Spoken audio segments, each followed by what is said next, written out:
کارت رویال میخوای؟ پس تا آخر ویدیو رو با من همراه باش. قبل از اینکه بریم سراغ ویدیو لایک در دیگه. سلام اینجا ماتریکس، خوش اومده این ویدیو. بچه مزاحم میتونم چی میتونه اسم هیروز کارت رویال در بیارید. پس بریم سراغ ویدیو. Let's do this دیگه. نگاه کنید. اینجا شما میبره بکشید. خیلی ریز میشه رویال. خب حالا یه چیزی هست. رویال رونالدو با بیسیک جود بیلینگام دست. ولی نمیشه میتفیلر بیسیک. اگه این جود بیلینگام باشه من تو صبح میخرم. نگاه کنید خشمش کاملا کلوم. حالا آن کنم بریم برای آنباکس کردم. بریم برای آنباکسش کاملا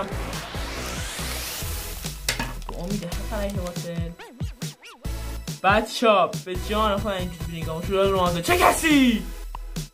جود بیلینگام و به احتمال 100% این آقا خوشگله تو راهه.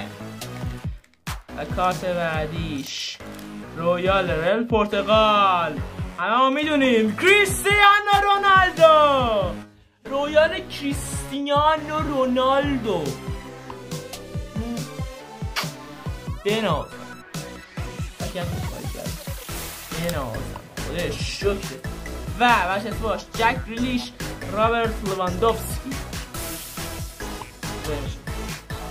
دوستان مرسی که تا اینجا ویدیو همه ما بودید. این هم از اون شما نبودن کارت رویال از بکای کیندی و آموزش نبودن کارت رویال رونالدو از بکای کیندی.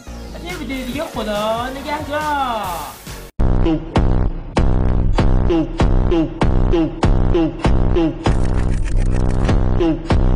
Absolutely fucking not.